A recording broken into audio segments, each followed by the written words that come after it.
Sup, my fellas? Don't forget to leave feedback, and enjoy the story. In the beginning, we see a goblin running after wild boars. When you fell into the trap, everyone was very happy. The guy praised himself that it was he who thought of this. He's an inventor, that's his calling. Maybe he is, but half of his invention doesn't work. The young man is right, he is the only goblin who creates something, although sometimes it does not work. Someone fired a bow from afar. The goblin noticed this and saved the girl. That's the reality of goblins for as long as he can remember. They've always been prey to bounty hunters. Everyone began to run away from the hunters who were advancing into battle. He was running alongside the girl, but as for Nox and Phoenix, as well as the others, there was no way to save them. But the guy might be able to save them. He fired the wooden pistol, but something didn't work. The hunter found 2 more goblins. Their ears should be enough for him to complete the quest. The girl shouted that her ears were the cutest in the village. It was better to let them take Nog's ears. There was a cloud mushroom in front, and the guy jumped on it. This caused a cloud that blocked the hunter's view. The red-haired hunter said, "Stop looking at nothing. They were already gone." The other only needed 2 ears. After all, this guy Hugo is weird. Every time the girl thinks that they are Kurdic, she always says that, but they're always on the edge of it. They came to Rektoros, the southern goblin village. The hero has always wondered why the bounty hunters hunt them. The goblins. They never eat, but only take their things in ears. Why in Rhagoth's name would they want their ears? Rhagoth is a deity worshipped by goblins. Well, why only ears? It's all very strange. Yes, and the things of the hunters for profit are much better. Why do they need them? All the goblins were gathered in a single group, and the boys squeezed through them. The elder was announcing that this was the 7th attack of the bounty hunters in a week. It is obvious that they have become more likely to attack them. Goblin turned to the girl. He was sorry for the loss of her brother. She wondered if he hadn't died today. Either it was Kraz, but didn't it die last week, or was it gas? That's what happens when you have a few hundred brothers and sisters. You don't know who's alive and who's not. The elder thinks everyone understands that they have to do something about these vile hunters. I wonder what strategy they will follow. Would they set up a trap or hide out, or would they send a lot more goblins out to hunt? They will crush them with numbers.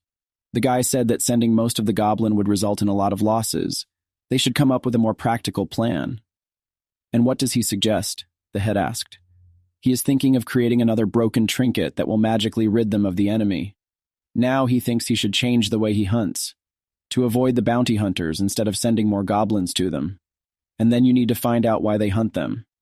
The chief laughed. It was the stupidest idea he had ever heard. A goblin who tries to understand the bounty hunters, but who cares what's in their heads? They are barbarians. They must destroy them as they do them. Only the truth is strong. They can make these creatures run away from here. Strength is what counts. When he got home, the guy was very angry and returned his things.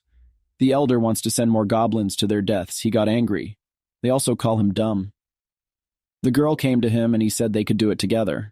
After opening the chest, he said that they would catch a bounty hunter and find out why they hated goblins. The next day, it wasn't just the elder. Everyone thought the guy was a fool. He'd put together something that should work now. He asked if the girl was ready. The hunter squad had just come out. This was their chance to catch someone. There are many creatures in their world.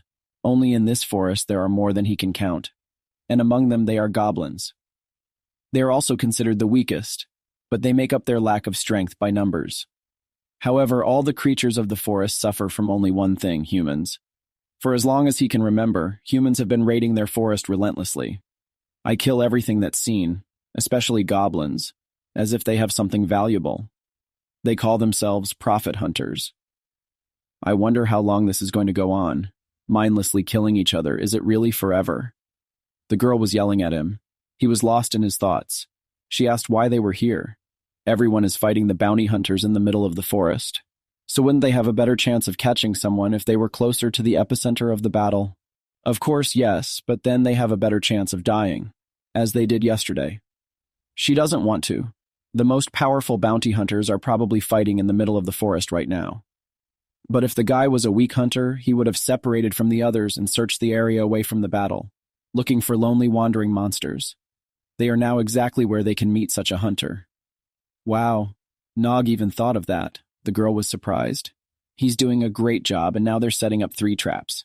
Network setup, human trap, and sky stealer. Very cool, but why do they have such lame names? because they reflect what they do, and to be honest, he just couldn't come up with a name for a long time. They noticed the man and hid in the bushes. He was about to approach the trap, but just broke the rope with his foot. The hero is sure that he installed it correctly, why it didn't work. That's when this network fell on him, and it really seems to be working. He asked her to shut up and help him out, but the first trap didn't work. The next one will work 100%. It cannot misfire. The person just has to stand in the middle. And this is a mineral, one of the rarest. No one can resist it, so he will step on the middle. But the guy walked past me and ignored me. It looks like the hero is adept at leg minerals. The last trap, but the mineral didn't attract him. Don't people need rare minerals? This mineral and goblin you don't need. Why not try to put this? She showed the goblin doll. Well, who needs it? The girl made it herself, and then the knife hunters always take their stuff, so it's the perfect bait. The man heard something, but he just saw a stupid piece of cloth. Goblin cloth. This is perfect for his daily quest. The guys cut the rope with an axe and managed to get a man. He was hanging upside down. There were goblins in front of him. Could it be them? The boys said hello to Mr. Knife Hunter. Don't worry, if he cooperates with them, they'll let him go. He was caught by goblins. But first, the guys have a few questions for him. Why do they hate goblins so much? They hunt them all day to get their teeth, and they also take their belongings. Goblin ears, hair, fingers, and even teeth. The guy got angry. He was already talking about teeth. So why do bounty hunters hunt goblins? Why can't they live in peace in this world? Czech said they were stupid goblins who wouldn't understand anyway. If the human does not want to answer, then it is pointless to let him live. The hero thinks he should die. He believes that such threats will intimidate a person, but when he took out an axe, the person screamed. It cut the rope and sent the man flying down into the pit. There were sharp spikes at the bottom. Why did the girl cut the rope? He said it was time for him to die. And even gave a signal with his hand. He just wanted to scare the person. And they were not caught by any hand forces. So they killed him? No, this girl had killed him. He should get him out of there, she said. She didn't think he should go down there to get it, but it was the right thing to do. Gremlins, oh, those gremlins. He only asked her not to throw the rope. Don't worry, she won't do it. A cute creature flew up to him. He was afraid and pushed the ghost away, but it moved right into his heart. She didn't know what he was talking about. Why did he get up when he didn't even get to the end? Some strange ghost came out of the bounty hunter and took possession of him. He became a player. Blue glasses appeared in his eyes, which showed the scoreboard, and he unlocked a new skill. The spirit asked if the player understands this skill. The hero got scared and asked if the girl sees this spirit, but he is the only one who can see and hear this creature. You need to calm down. If he is haunted by a ghost, then he deserves it after all. The death of this hunter and on his hands. Well, why him? There was a scoreboard in front of him, and the choice to accept or refuse his hand went through this thing. The young man was very angry. Didn't the girl really see? She didn't understand that he was crazy. People heard the screams of goblins. The girl was scared. The guy grabbed her by the arm and started running. They split up as people fired arrows and attacks. A man ran after him and said he couldn't clean it up, dirty goblin. But he's not dirty at all. He bathes every day. Why is this thing gone? The spirit said he should choose to accept or refuse. He's going to die from running. Which one should I choose? But it also said acceleration, and he accepted it. Got the first level acceleration skill. The guy launched an attack on a tree. If it falls, it will block the path of the hero. He does not want to die like this. Wasn't he going to find out why bounty hunters hated goblins? Didn't you want to bring peace to the goblins and become great, like Goblin Thunder? He pulled away and activated the acceleration skill. The guy was surprised how he was able to teleport, even though it was this ghost's doing. He helped him activate acceleration to temporarily increase his speed. He has a lot to explain to the guy, and now it's better to run. When he reached the village, he saw the wounded and dead being mourned. It can't go on like this. He went up to Zoloff and asked if he had seen the girl. He was surprised that the boy was still alive, but he hadn't seen Gubble yet. The guy was very scared. Did something really happen to her? If he wants to find his girlfriend, he can use the analyze skill. It turns out that he hears the guy's thoughts. Maybe he will stop following him after all. But this is the task of a ghost. He helps him. Analyzing the standard skill that all newbies have with it, he can find his girlfriend. The hero activated the skill and saw her among the crowd. The girl, when she saw him, burst into tears and ran to the meeting. She thought the hunters had caught him and he was dead. She took him in her arms and held him for a long time. He threatened the spirit with a knife that it must tell him everything it knew, or he would gut it like a fish. The girl did not understand what he was doing, because she did not see the spirit. But he told her that he simply could not be seen, but that the sign of hunters was following him. This means that he helped him escape from there. What kind of nonsense is he saying? Did he smell a sweet mushroom spore? The spirit will be happy to answer any question about the system, but it's pointless to threaten it. It can't die. When the hero began to explore the system, he realized that at last what is called this system, he turns out to be a user of the system, and the spirit's name is Pip. The guy thought it would be so easy, but Pip really answered all his questions.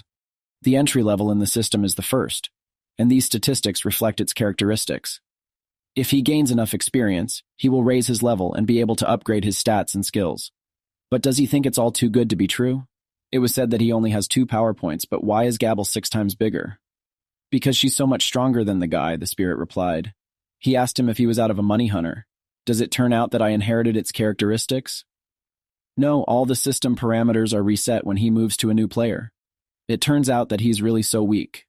How did that hunter get this system? Why does it even exist? Who created it? If all humans have it, that's why the bounty hunters are so strong. Why do they hate goblins so much? He needs more answers. Pip proved that this system is very powerful. It can change everything. He will find out why the hunters are killing them and what the system really is. He told the girl that he had a crazy idea. He suggested that they become money hunters. They found clothes and masks that no one would recognize them in. Besides, all these things once belonged to real hunters, so it won't raise suspicion. But she didn't think they had accumulated so many hunter items. The main thing is that this is probably the best disguise. She herself has seen how ridiculous they look in other clothes. They don't have enough power points to wear the outfit they've tried before. If so, now they need the right weapon, because the hunters for profit are always well armed. She offered huge gloves. She likes them. Is she going to fight them?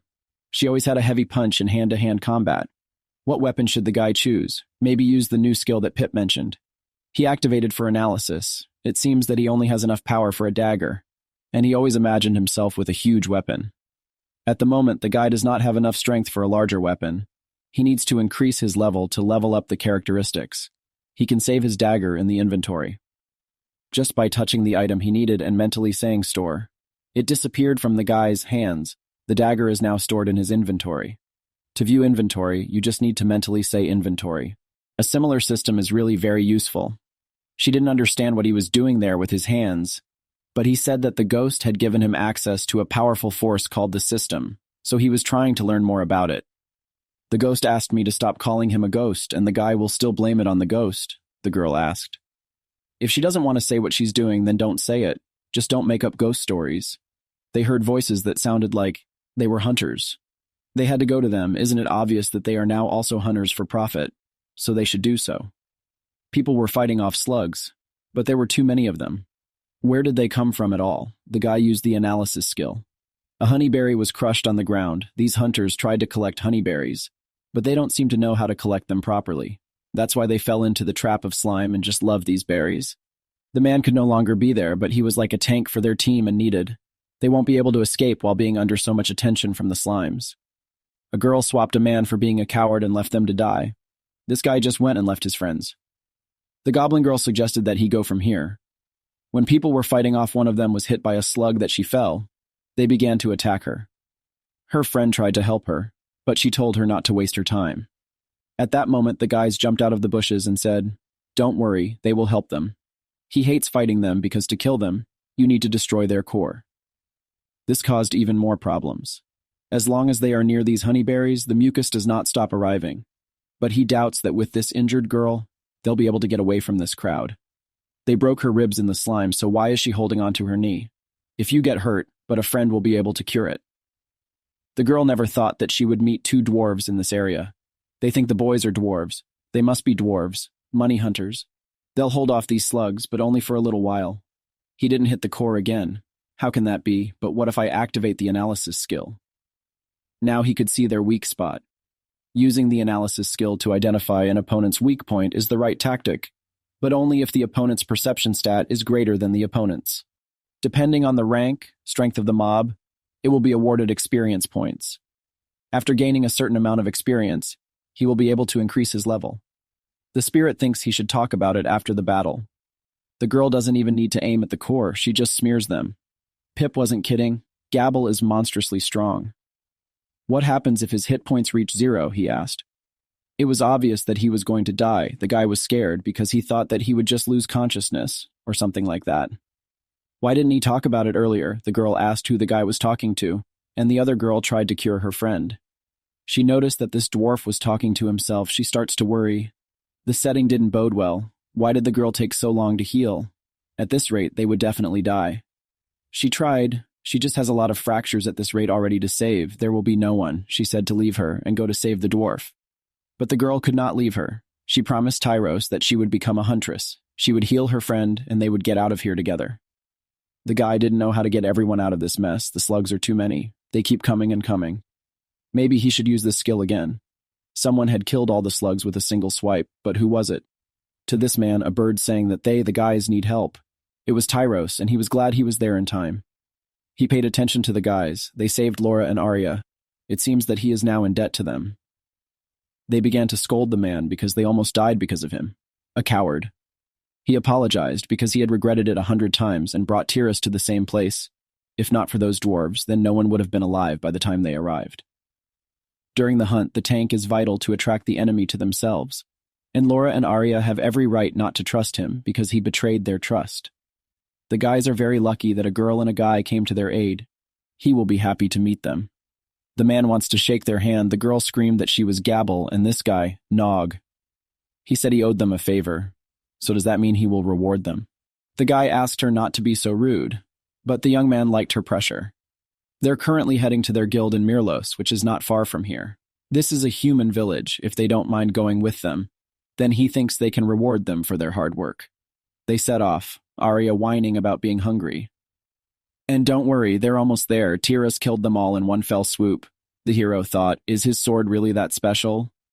He tried his analysis skill, but it wasn't high enough to see the characteristics of this sword. He needed more perception points to level it up. Defeating an enemy increases experience, which helps you level up. And leveling up gives you additional stat points that you can use to level up your skills. But to be precise, some skills level up by themselves if you use them often, which is why this system is so confusing. It turns out that he is very strong, since he can't see the characteristics of the sword. Whether he will ever be able to reach this level. They reached the village. It was huge and advanced. There are clothing stores and weapons shops. Food. The guy understands that their eyes are running away now, but do not worry so much. In the guild they will be fed. It only took him a few moments of being in human civilization to realize how different they were. The girl asked if he was interested in this watch, and if so, she would buy it for him as a gift. He didn't understand what they were talking about. It was just the thing he was looking at in the store, even though it was the dwarves who invented the watch. It would be a stupid idea to give them to him, but they have a lot of them in a house, the hero replied. They have too many watches.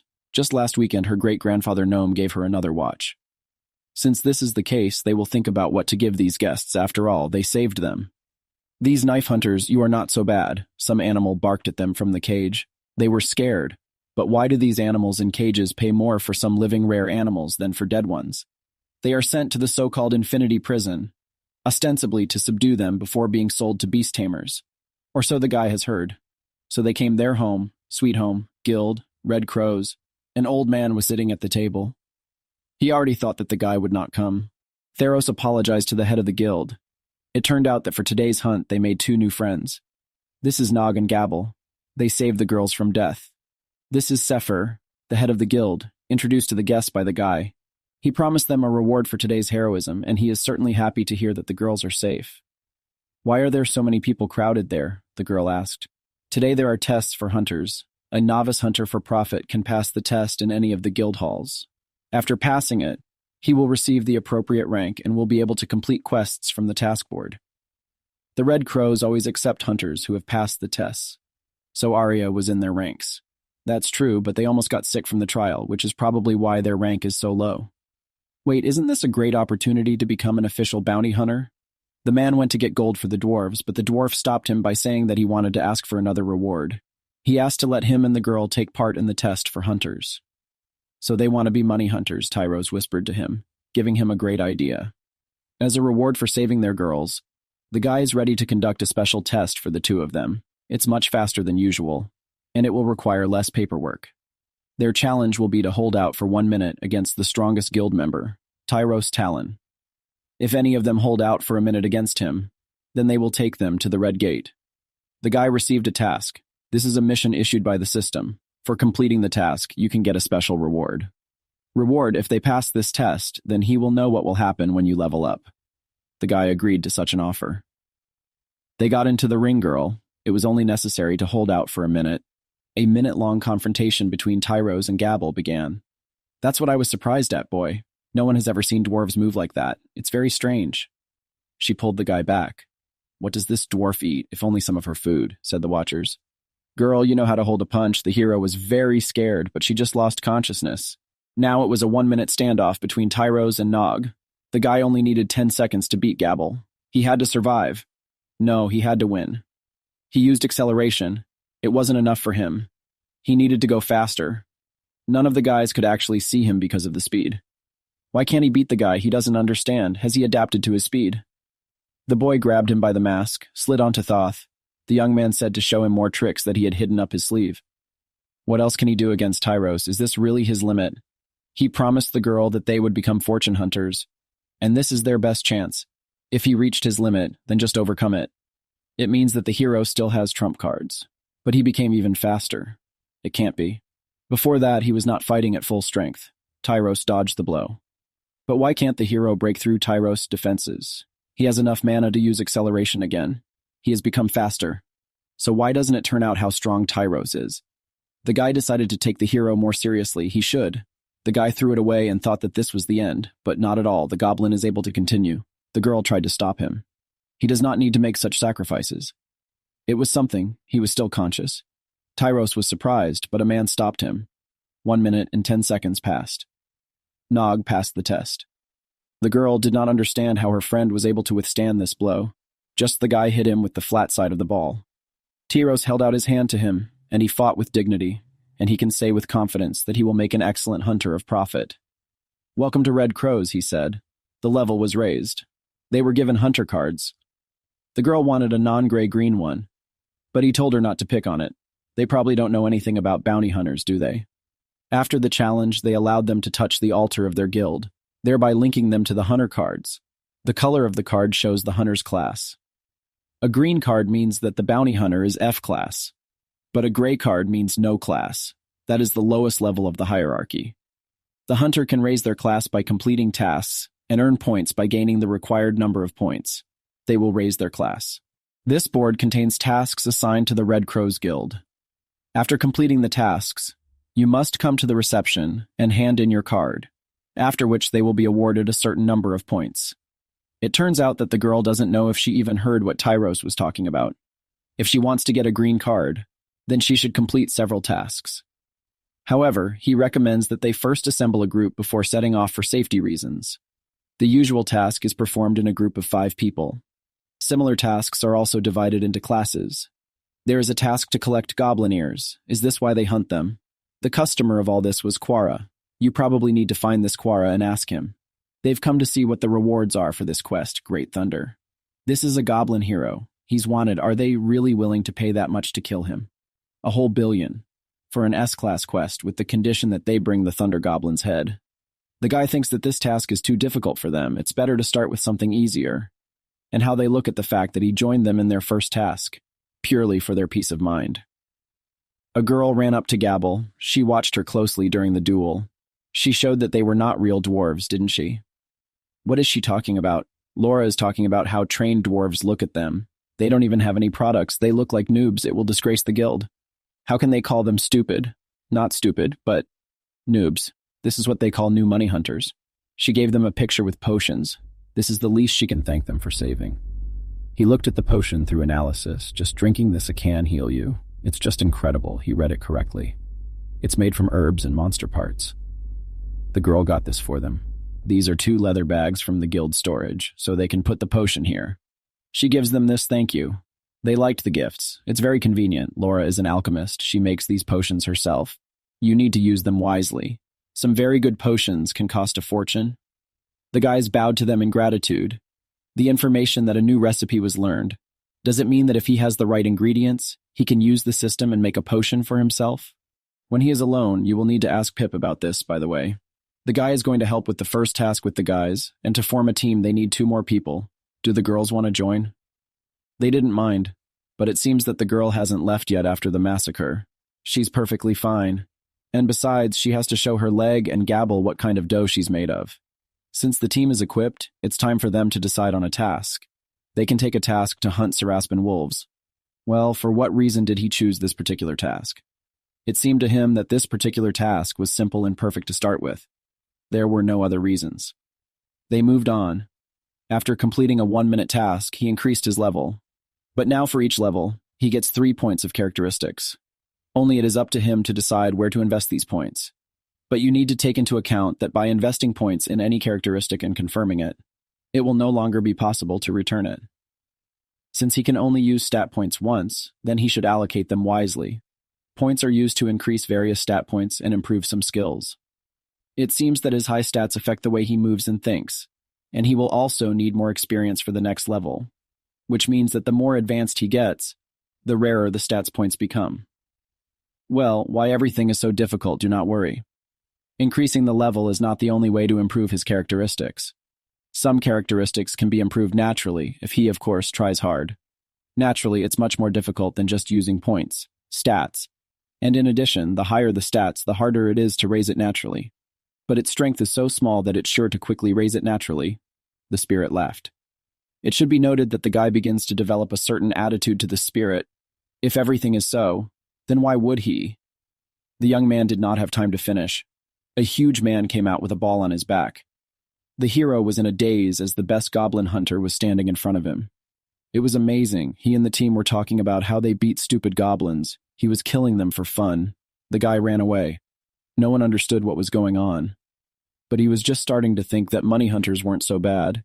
And then he was a better goblin slayer. Why is he bragging about it? That's why he's here, to find out why these people are hunting goblins. The guys came up to him and asked, "Is everything all right?" Otherwise, he ran away abruptly. Everything was fine. He just felt sick for a second. He must have eaten something wrong. If he's not feeling well, they can postpone the task. He said it's all right. He wants to do this task with them. He's perfectly fine, honestly. Since he says so, then they set off. And in the forest, the guy started telling them that these wolves are like slime walking in packs. But don't underestimate them. They are quite strong, and their skin is very thick, so be careful. But I didn't want to listen to him and ran ahead. This is only an E-class task. The wolves noticed her, but it seems like Arya is ready for a fight. She used the wind current, thus killing several wolves at once. She is quite fast. It was impressive, the girl boasted to the guy. These wolves are so weak, now he will deal with the rest.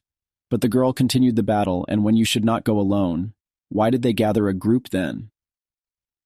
The girl's weapon was cut in half and began to attack her. Then the goblins came to the rescue again, but he did not deal a strong enough blow to finish the wolf. Together the guys coped and saved the girl again. With the dagger that the hero now has, he can't break through the thick skin of wolves. He met all these powerful hunters. He realized more than ever that he doesn't have time. He wants to protect Gabble and everyone else. He needs to become stronger and use everything he has for this right now. His points were distributed. He stepped into the fight and killed several wolves at once. How could he cut through their hides so easily? Was he stronger than Tyros had thought before? He's dealt with the wolves, he just needs to level up. The guys were sitting in a cafe. They had a great hunt today, of course. It could have gone a little better, but they were here to congratulate their new money hunters, Leg and Gabble. They had completed their first task today. Pip reminded him that he had leveled up to the 3rd level, which was amazing. He was at the 3rd level. But as usual, he had received 3 stat points. But the ability to improve his analysis skill to the 2nd level was something new. Now he can see the characteristic of Tyros' sword. It is a special attribute. Some characteristics are still hidden. But at least he can see some of the data. Unlike the last time, everything is awesome in just a day. He has reached such heights. Goblin was very happy. The guys did not understand the reason for this, probably.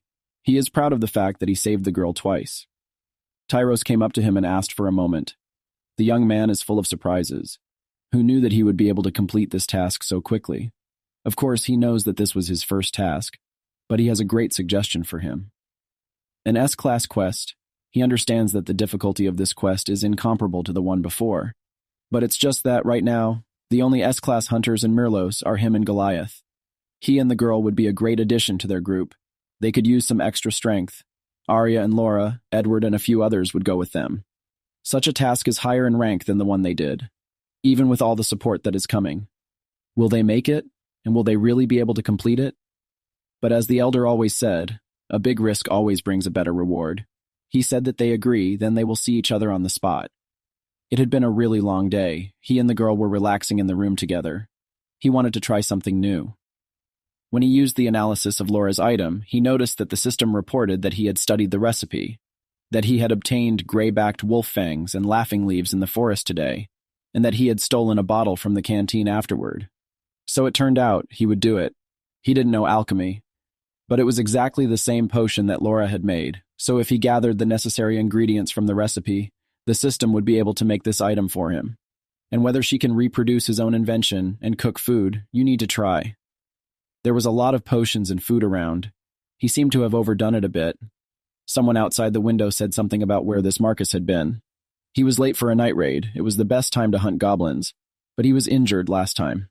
The goblin had bitten off his finger last time, so why didn't they just go on a raid together? Nog came out to join them. They wouldn't mind if he joined the raid. He would really like to hunt goblins with them. The man remembered him. This is the dwarf who was with Tyros, the one who got sick. In his raid, there is no place for weaklings. He also told him to get lost. Well, that was the guy who lasted 1 minute against Tyros, and they say he's one of the fastest guys in the guild. Besides, they still need someone else to hunt, so why not take him? Well, if he's going to hold them back, she'll leave him there to die, and now they're off to kill some goblins. The guys told him to hurry up and keep up.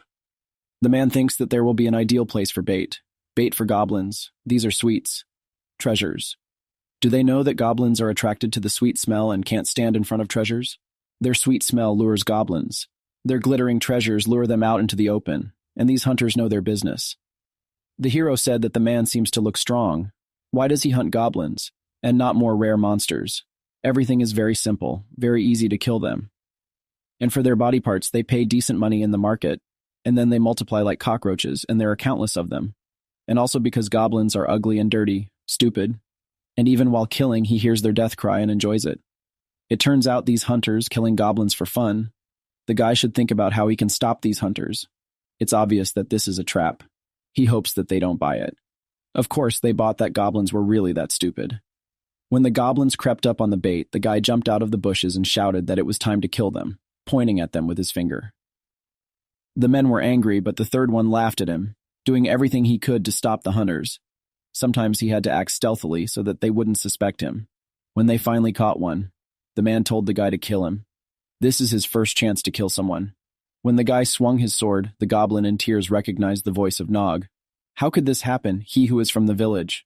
The man was surprised that he knows this goblin. Just a few years ago, he was attacked by a goblin. He was justified, that's why he is so afraid of them.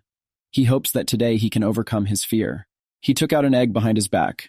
The guys were furious. This was finally his chance to get back at them. Don't worry, he said he could finish him off on his own. A monster came out of nowhere. It looked like it was at least S-class. The little goblin ran out of there in fear. The guy said to run away quickly. The men agreed. He was right, the only way was to run away from there. The little goblin recognized this egg. It belongs to the keeper of the forest. Since childhood, they are taught not to touch these eggs in any way. Nog knew this very well. But what does he do in the company of these hunters? But he was jumping through the trees. He's a monkey. How can he do this? The men ran as fast as they could. One of them fell. The main one said not to stop because there's no help for that. Our hero called the guardian of the forest to stop these vile hunters for profit. They kill his relatives for fun, so don't they deserve this fate? The guy used acceleration and picked up the fallen man, throwing him to the side. He had to run while he distracted the monster. The hero still has the smell of egg. He ran away from the monster as soon as he could. What are the chances that he will defeat the monster? Thinks that saving this person will cost him a valuable life of his own. This monster was the guardian of Ludwood Forest, an elite monster of the 15th level. It's a pity that it turns out like this. The spirit flew in front of him, guardian of the forest, caught up with the hero. And how long will he pursue the guy? The guardian has guarded this forest for many centuries. Will he really have to fight with him? He was able to hit the balls directly into the monster's chest, a direct hit. But together with these knives, he pulled the hero, and with one of the knives, he drew all the way down his body to the very bottom. It was a hell of a pain for the monster. He wasn't going to die here, he charged. He's the only one who knows this forest. It worked. It finally worked. He read everything down to the smallest detail. But the monster got up and threw something at him, which slammed him into a tree. The spirit asked him to wake up because the monster was coming. Then Gabble saved him. This was his chance. She saved him, so it's time to end it. He thanked the keeper for protecting the forest all the time and killing him. It was all over. Now he could rest. Didn't she tell him that they would never be apart again? Why did he keep making her worry? His levels were raised. In front of us is the southern goblin village. The goblin has finally woken up. He was asked not to be so scared anymore, so a blow was delivered directly to his face. However, as soon as he once again woke up, the girl said that she asked him not to do this, and she did not hit him very hard. Our main character even decided to check at what level is he now. But as soon as he did, he noticed that he was offered to learn the phantom skill, and also that he had reached level 6. He shouted about it because it was actually amazing news, and also could only mean that if he got so much leveling, then the guardian of the forest is actually dead. An old man came to their ward, who confirmed all this, but he was interested in what our hero was doing in the company of those murderers. Our protagonist wanted to justify himself, but the elder said that he didn't want any explanations, because posing as a bounty hunter is too much, because even though he saved the goblins, he caused an incredible stir. Of course, the goblin couldn't believe that the elder didn't know the truth. He started talking about how he had summoned the guardian to save them from the hunters, even though he had attacked all of them. The elder couldn't believe the foolishness of his fellow tribesmen, saying that Nog shouldn't have been there at all. Doesn't he understand that these clothes put him and his tribe in danger? But Nog just started shouting about how they were the ones he couldn't understand, because the only thing he wanted right now was to find a way for everyone to live in peace. The elder warned the youngster that he should stop acting like this, otherwise he would never set foot on their territory again. As soon as the elder came out, our main character and the girl were standing in front of the guardian of the forest. They wanted to return to the Red Crowns, or rather only our protagonist, because he did not want her to be exiled, like him. However, despite everything, the girl said that she thought about it for a long time, and it seems that she understood what he meant, because she thought that goblins could still one day live together with people shoulder to shoulder. So she decided to help make this dream a reality. By this point, we were once again joined by a group of people who were happy to be carrying the tale of a creature that had been given a huge reward. Of course, no one could believe this luck, but Goliath said that it was the guardian himself who attacked their group, so he personally had to kill him. However, as soon as he said this, the boy said that he was leaving for the time being, because he still needed to wake up Nog and Gabble. Goliath, of course, couldn't believe what he was saying about the very goblins who had somehow survived. While the two adventurers were sitting in the tavern, our Nog and Gabble arrived just in time. Everyone was happy to meet them, but Goliath was just in shock. Because did Nog survive? While everyone calmed down, the boy said that now it's time to start the task. As soon as all the characters went outside, Gabble couldn't understand why they were the ones who had to carry potions for everyone. However, Nog only replied that they were late, so this is a normal punishment for them. As soon as the two of them arrived at a place called Quara's Potions, they saw a goblin kill sign on the door, which alerted them. As soon as they went inside, they were surrounded by a creepy atmosphere. But at the same time, Goliath appeared, who immediately made the saleswoman warm up. He came there because he knew that the witch would not believe our protagonist, and also wanted to ask the leg a question, because how did he survive after meeting a C-class monster? Nog, in turn, said that he just ran away. Goliath asked once again, doesn't that mean Nog didn't kill him? But Nog said he thought it was Goliath. The witch had diluted the conversation by then, saying that their order was already ready. Both goblins thought that they were lost because their tyros did not give them money, but at the same time the bag of gold was already on the table, because Goliath had money with him. Our heroes were shocked with so much gold, but Goliath kept thinking that Nog was definitely weak, because he couldn't catch a single goblin. But his speed is something with something. While he was standing there, what was the witch's reprisal about potions that failed to use goblin blood? But the witch only replied that only for a small number, because the recipe uses other parts of monsters. It was all this that made it clear to our goblins that their body parts are used not only for potions, jewelry, weapons, but also for food. He realized that for humans, all creatures are just ingredients. Before, he even thought that the world was big, but now everything is starting to become clear. The witch wanted to get more potions, but his leg got sick, so he asked her to go back to the others without using potions. After a while, the whole party had already gathered, and they wanted to hunt in the Edicdes Mountains for the great boar Gammo. Of course, something went wrong there too, because our protagonist would never have thought that something else could spoil his mood. But his day may get even worse, because he noticed a trail of blood. Nog thought it might have been a boar, which Thoris confirmed, and even Goliath realized that all these murders had taken place only recently. Everyone screamed in horror, but Thoris only said that they shouldn't stop like that, because they were wasting precious time.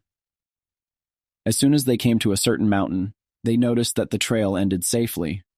And if the blood trail disappeared, it means that the boar simply disappeared. Thoris, on the other hand, didn't believe it, so he suggested that they split up a bit.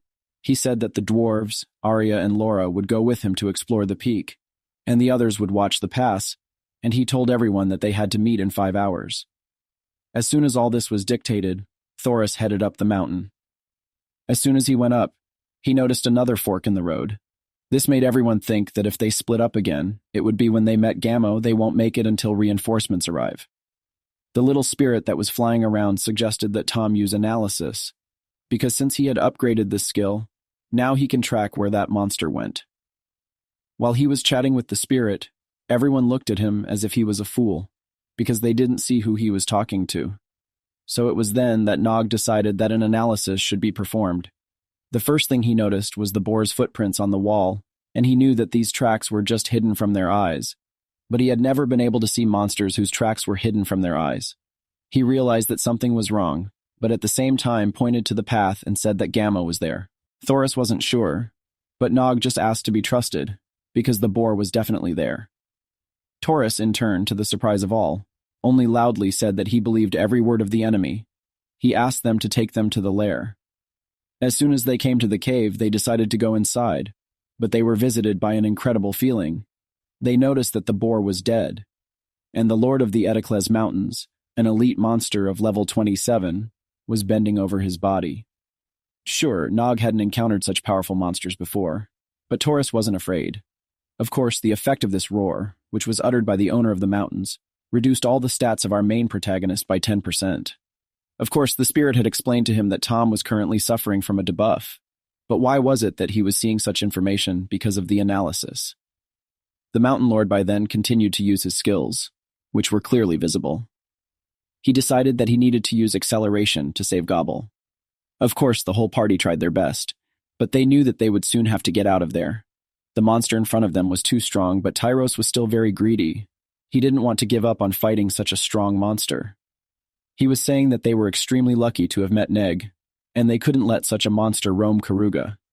Nog was about to say that it was dangerous again, but Tyros only said that he was looking for excuses again.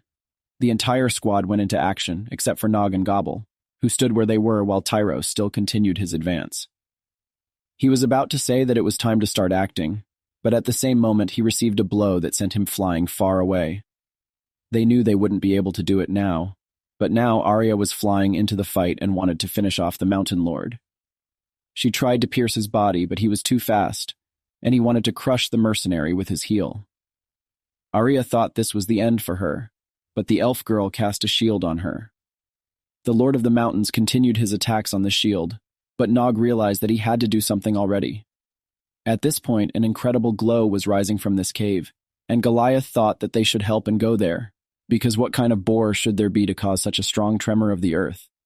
But by this point, both Elf and Arya were already passed out.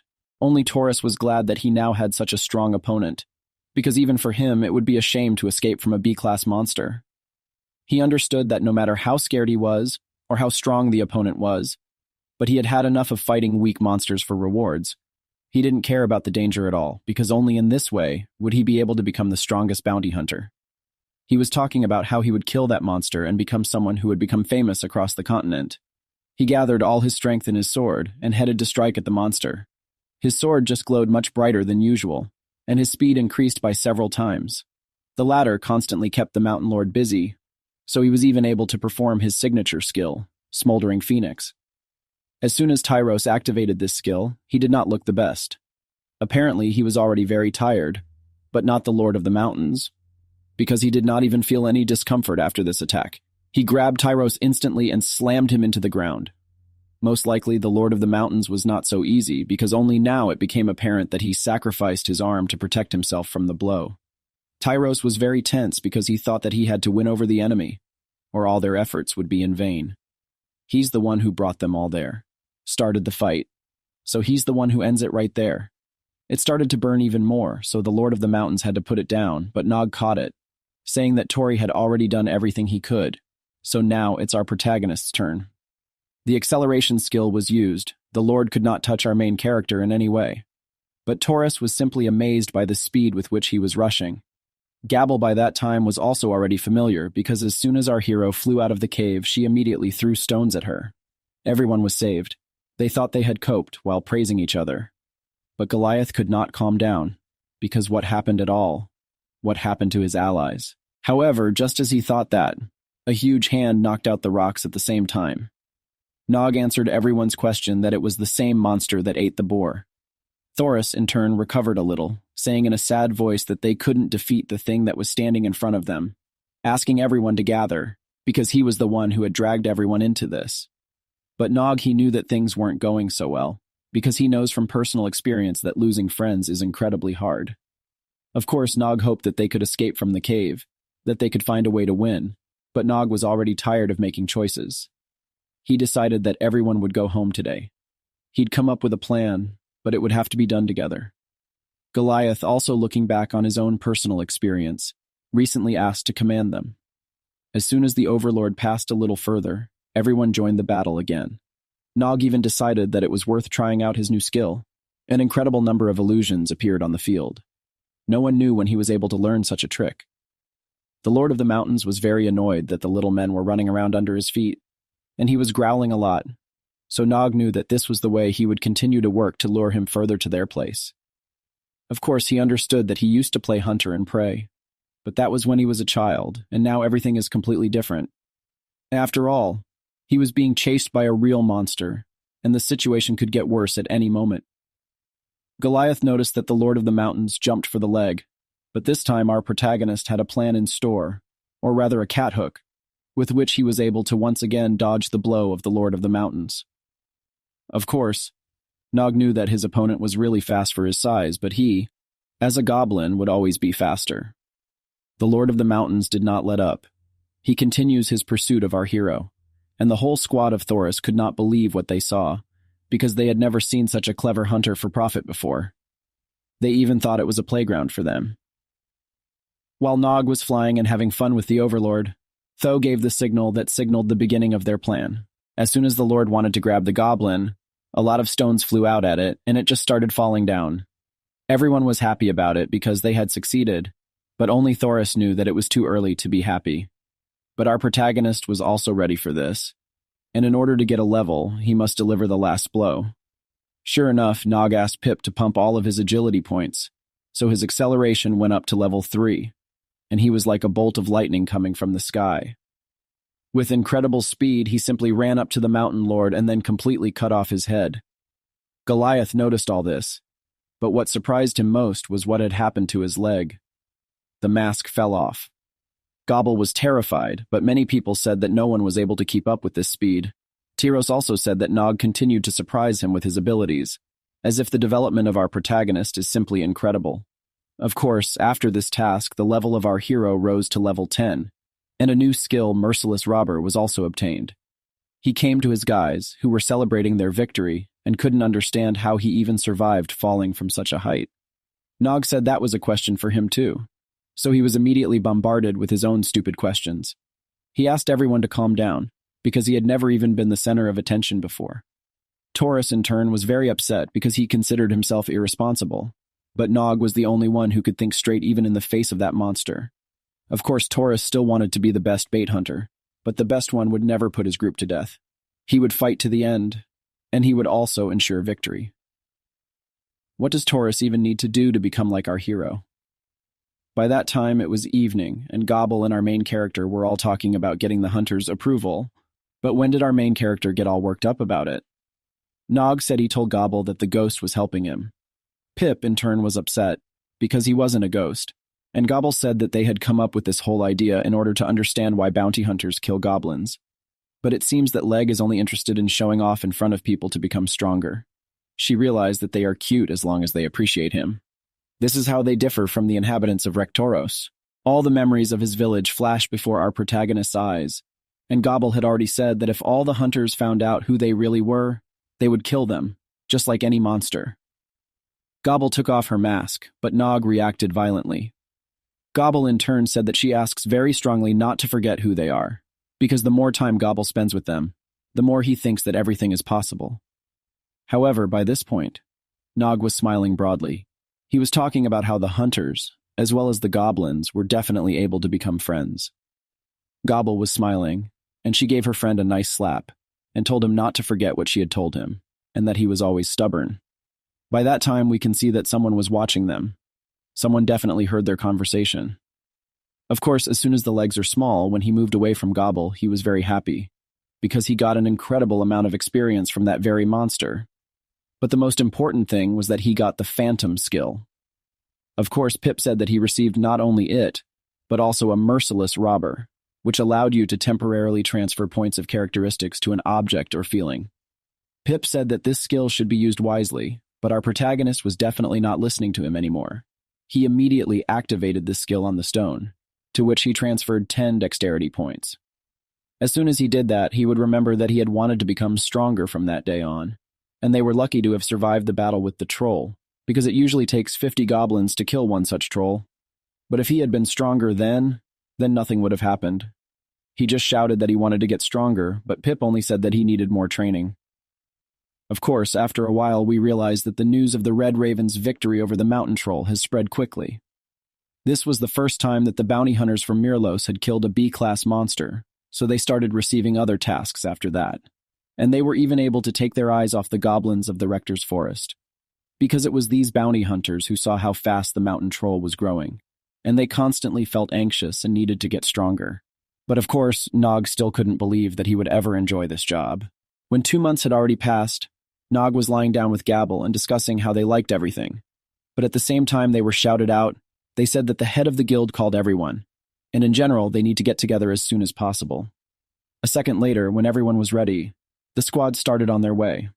As soon as they met with the head, he began to say that the Red Crows rose very high in the guild rankings, because from the very beginning of their work, everyone worked hard. Their efforts were seen.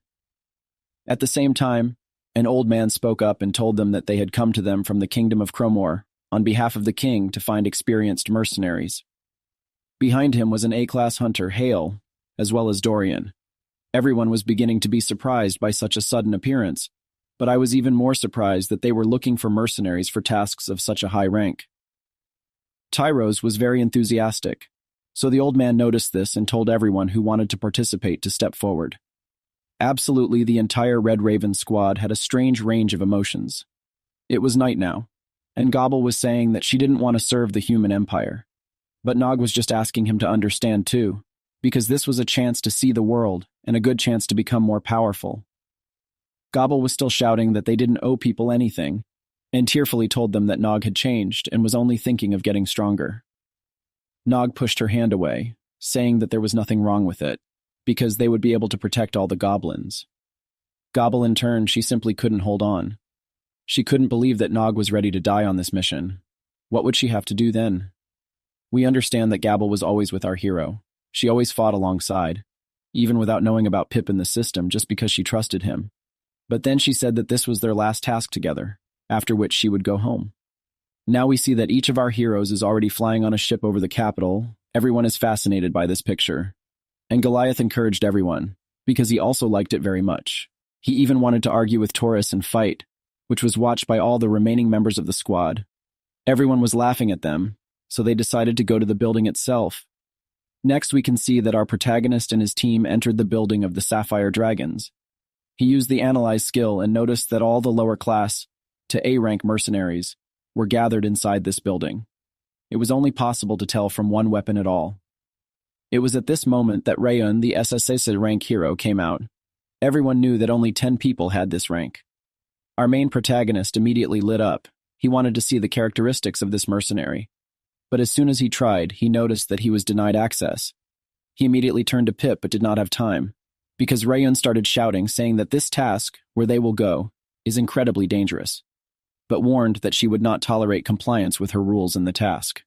As soon as she explained this, she immediately moved on to the task, saying that the orc civilization started looting villages, and in the past month, thousands of abducted residents were killed. The king ordered the mercenaries to deal with this threat, so after the first group of hunters failed to deal with it, then this task was assigned an A rank. She asked that if anyone thought they were worthless and incompetent, they would just have to leave. As soon as it turned sour, the same old man who was in the beginning came out. He was a strategist.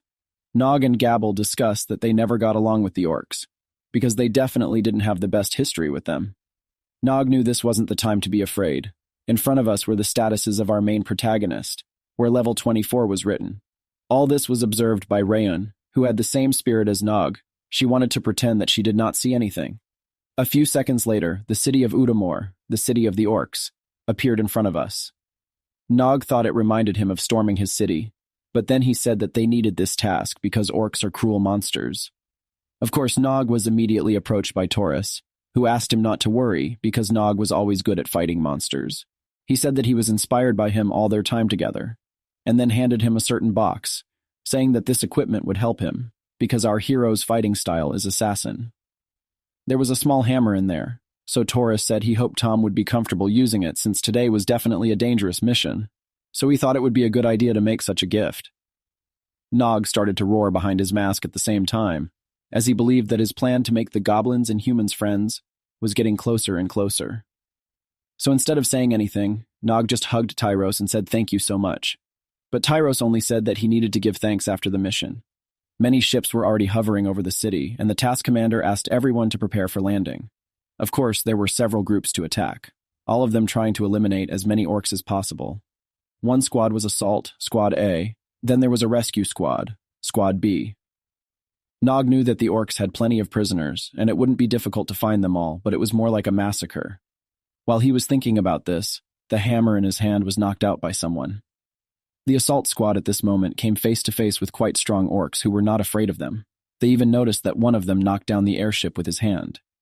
The hunter was about to burn the orc with his magic, but the orc just took and just dispelled the spell that was flying at him, which surprised the others very much. The orc couldn't believe that such weak hunters would even have the audacity to attack their land. This orc's name was Oniyama, Keeper of Fire. At the same time, we can see that the two hunters were giants. Many strong orcs began to raise their daggers, because they were the Onikuro shogunate. They had to protect themselves. Of course, Rayun, who was still sitting on the ship, couldn't understand that the orcs would be so strong, so she realized that it was time to go down to battle herself. Her ice meteor skill was used, so all the orcs were watching for a special enemy flying towards them. Tyros, in turn, was watching everything that was going on around him. It was like a normal massacre to everyone. He was very angry, but Nog asked him to be careful, because there were too many orcs. Tyros couldn't leave things as they were. He couldn't watch his comrades die. But Nog once again asked him to focus on the mission, because of course he knows how hard it is to watch and see your comrades being killed. Goliath knew that they wouldn't be able to save all the mercenaries, so he just suggested that we go along with the plan. Many people supported our protagonist, but Tyros was just furious, saying that no one understood anything. Just as Tyros released his shout, Rayun appeared, saying that they hadn't done anything for the mission yet. However, as soon as she announced that she would take on the attention of the orcs, Tyros simply could not understand, because what is the difference between him and her? He asked her to wait for him, but Rayun only said that she wasn't going to do anything like that, and she immediately used the 4th level acceleration skill. She only asked me to follow the plan clearly. Nog was surprised to see a familiar skill, but everyone was even more surprised that Tyros was going to follow her. Everyone stopped him, but Tyros only said that his comrades didn't understand what he was feeling. He immediately took flight. Nog tried to stop him, but Goliath said that he shouldn't because when he sees something like this, it wakes up a kind of terrible feeling. This look meant only that he was very sad, that he couldn't do anything about his powerlessness. But Tyros still wasn't better than monsters right now, the ones I wanted to kill. Goliath asked them to finish quickly, because only then would they be able to help Tyros. Many people started to suggest their own plans, but Nog realized that if it concentrates orcs in the western part, then it means that enemies from the eastern side will go through this place. Our protagonist Nava warned him about the danger, so he managed to dodge, which was the right decision because just now someone's body flew past him, and then a huge ogre came out. Of course, everyone knew that ogres and orcs were in an alliance, but what was such an ogre doing back in the orc capital? The holy warriors, Radzo and Kazo, Shlitnya level 35 greedy monsters, appeared in front of us. The first thing they wanted to do was clean up our goblins, because they also had masks. They tried to kill them in one hit. They even thought that they had succeeded, but as expected Ogiat, they didn't even get a scratch. Goliath, as soon as he saw the opportunity, just wanted to run away.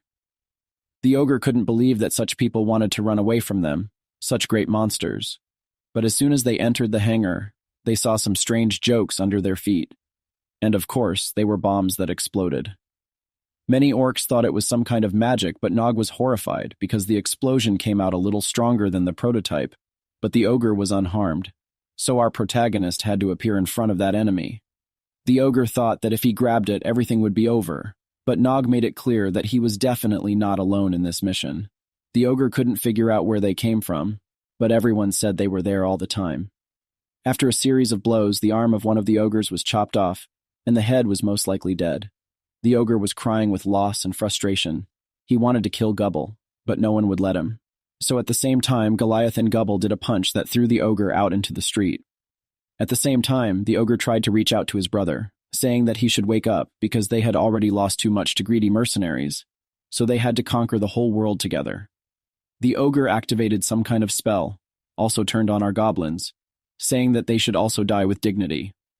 Our Nog asked what it was all about, but Pip just said that someone was probably using the spell. The whole squad went up to the roof where they watched this phenomenon, but only our hero decided to use the analysis, and then noticed the orc, which was the initiator of this show. The orc was also surprised that any hunter noticed him at all.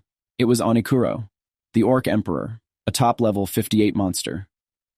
Leg's skills were constantly warning him of danger, because there was indeed a meteor coming at him. After a few seconds, we can mark that the leg was just being led along the ground somewhere. He knew that he had to get out, but Pipu said that he only survived because of his health reserve. Just then, Goliath appeared, slashing at the orcs and saying that they were no better than goblins. Nog immediately noticed that Goliath had found it, so they had no choice but to move on. Our hero did not know where, so Goliath reminded him that they need to destroy the very orc that is hiding in the castle. Everyone knew that the orc was probably the leader, so Goliath reached out to our protagonist and offered to finish him off together. Of course, we understood that they never got along with Goliath. His very presence made the blood boil. But still, the words that you cannot choose allies did not give rest to our protagonist, because against such powerful opponents, our character definitely needed help. They decided with a friendly gesture that it was time to go destroy the monsters. We can see Tyro standing next to Rayan, who couldn't understand what he was doing next to her. Tyro started to say that a lot of hunters might die, but Rayun just interrupted him and said that she wouldn't say that he was strong, because Group A didn't need support. He should have been with his group because that's what all the strength is. She explained that it was all about using your power to help others, not just fighting the enemy, which is what great hunters are all about.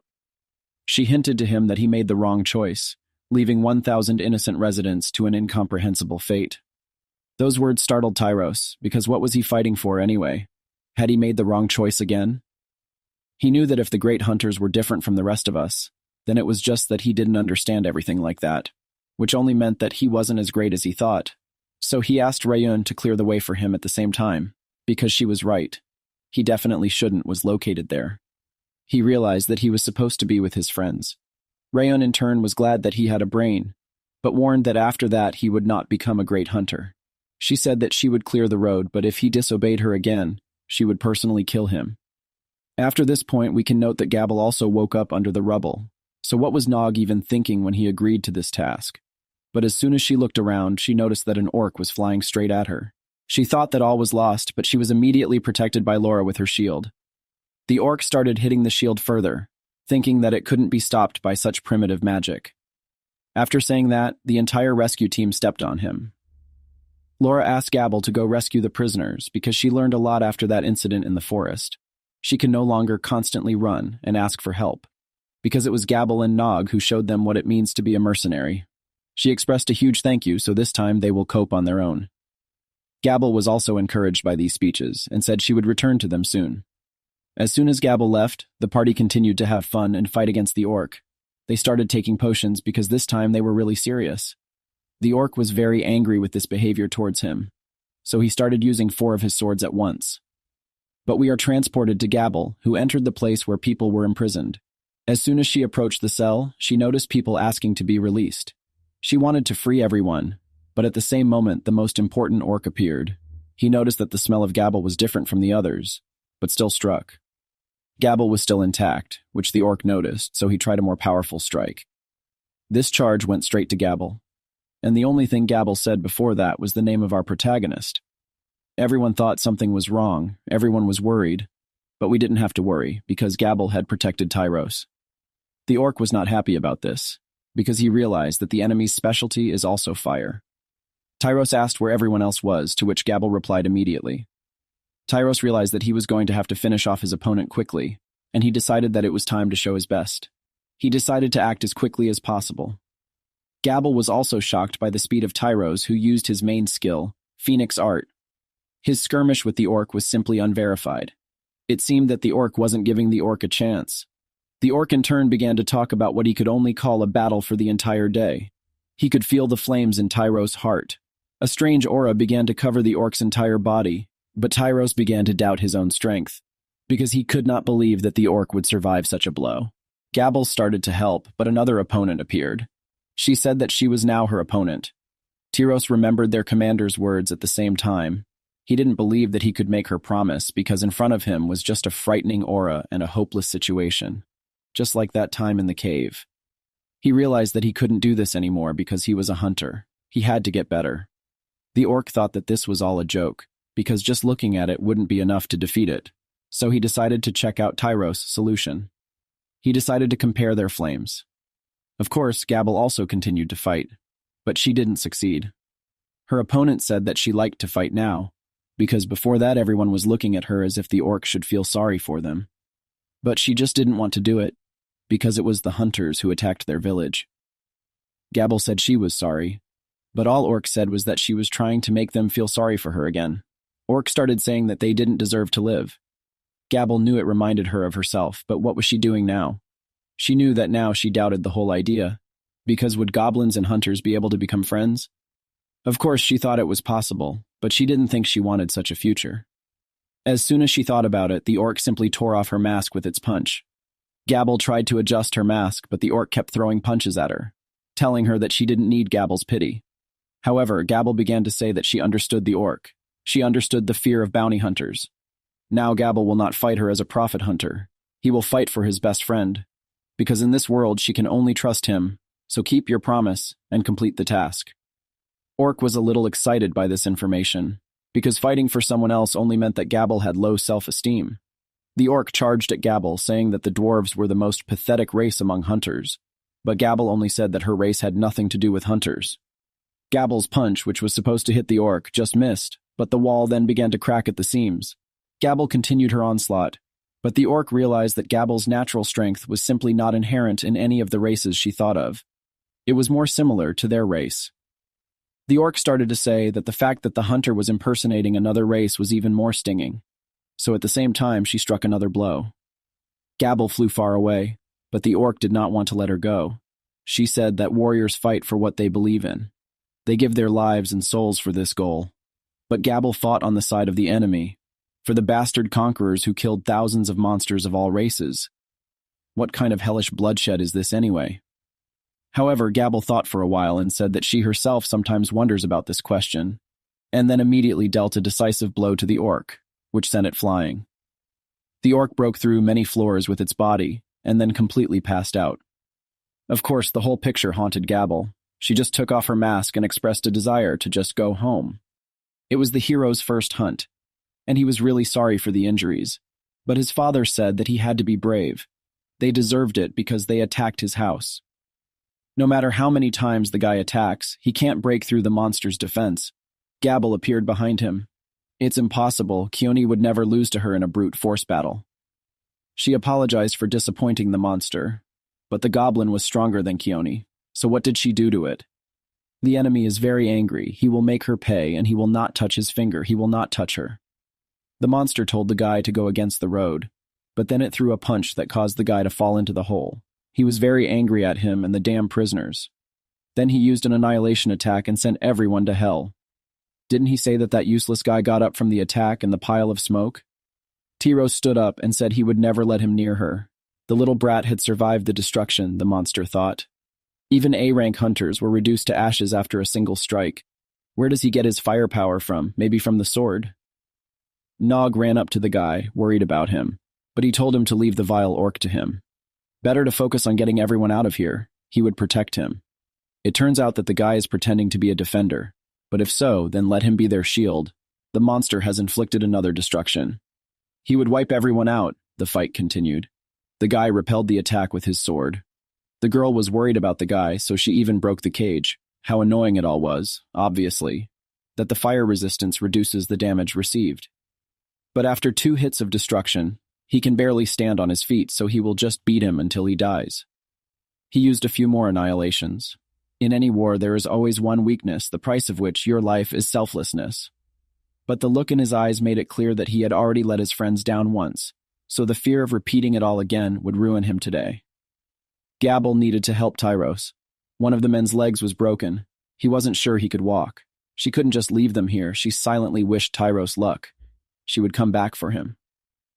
That a long time ago, when he was a little boy, he saw the death of his parents. A man came up to him and asked if he was okay. He asked them not to take their eyes off him. They went out. He took out a sword and asked if it belonged to the boy's father. But there was no need for formalities. It was a sefer. What was a sacred artifact doing in such a place? He asked if it knew anything about the phoenix. It is a legendary beast that, like death, is reborn from the ashes of its own flame. Today, he was not protected to save his parents. Does this make the boy angry? Is he disappointed? Don't forget about this frustration and this anger. It's better to capture it. Take your father's weapon so that it will never happen again. In skilled hands, it is a really powerful sword. It scales according to the strength of its owner. From now on, it is reborn. They will make it strong. Strong enough to never lose anything for monsters again. They set off on horseback. They still have a long way to go. The guy doesn't need reminding, old man. What's he still worth? The monster asked, insistent. Now it was all clear to Guy Wu why he had become an expert adventurer. He could save others before they ended up like him. So even if the old one is already dead, the one who was too weak all the time will become someone who has the power to protect. If he really thinks that crying about his failures will make a difference, he still won't be able to protect anyone with this half-baked flame. A good friend who told him that they were tired of making the choice between saving themselves and their friends taught him how to do it, even when faced with the impossible. It's not a choice he should ever have made, and to make that choice is to admit defeat. He will never give up on himself again. Your journey is just beginning, and he starts it with him, with this monster. He has become stronger and faster than before. Who will become the defender of this city, him or the guy? I was able to bring the monster to a white heat. The monster tried to destroy the attack and threw the guy into the air. It was very painful. He is not strong enough. It was impossible even in the air. The guy still struggled, since he threw it into the sky. Used another attack, but the guy used flames to maneuver in the air. Definitely proved himself, and stood worthy of all the power that the monster has. She asked even more if the guy wanted him to have the power to prevent a repeat of what had happened. If he wanted him to have the power of defense. If he wanted to become the strongest adventurer in the world. He asked the phoenix to give him every last drop, so that he could destroy anyone on your way. The guy used a strong attack. The master was shocked for some reason, still does not give up. He just needs to die. The guy was very angry. He lost his temper. He used various attacks. There were clouds of fire in the air after he struck, and the explosion covered the entire city. Everything around was ablaze with fire. He was able to defeat the monster by wounding it directly in the chest, and he could feel its determination. The way of a warrior is to die a good death. He is completely ready to risk his life. But now he is not ready to die. He wants to continue living for them, for his family. All he wanted was to protect. Gubble caught the tired guy. He asked if everyone had left in time. Of course, they did. He was very happy about it. The girl held the unconscious Tyros in her arms. Now he can rest. The girl couldn't get close to his sword. It was very hot. A power like this is probably on par with S-rank adventurers. The Phoenix Reborn art. Where did it come from anyway? His body would never be able to withstand such a force. With such burns, he would die within an hour. The girl had to find Laura before it was too late. Lori and the knight managed to defeat the monster. It was the strongest monster they've ever fought. But still, for some reason, today's victory feels different. She doesn't know why. After all, something is wrong with this invasion. Rylan said that these orcs killed thousands of people and robbed their homes. And really, these orcs are all evil. How many of them they robbed? The girl was indignant. Do they just believe everything that the kingdom tells them? You need to make your own judgments. Someone tells her that something is wrong. Now you need to move out and find the others. Then they can decide what to do. Goblin said that he never asked Goliath why he hated goblins so much. What he's talking about, the man hates all monsters, but it seems like he's picking on goblins. Once upon a time in my childhood, goblins destroyed a city and killed a loved one. Isn't that the real reason? It's just roses. A boy ran up to them and said that they were murderers. But who cares? Monsters are monsters. What will the people do to deserve it? Why are they attacking them? They thought that after the first attack they would give up. Goblin didn't understand what this boy was talking about. Maybe Raid A, he was asking why they couldn't just pet. This boy reminds me of myself. That's all he needs to do. Is Goliath going to kill him? The man did hit the boy. The goblin apologized. It was for his own good. The killer kidnapper didn't think he had the guts to bleed the child. He didn't do it either, but why bother dragging the body away? They're wars. Pretty Lippo leaves the baby's body in plain sight, doesn't it?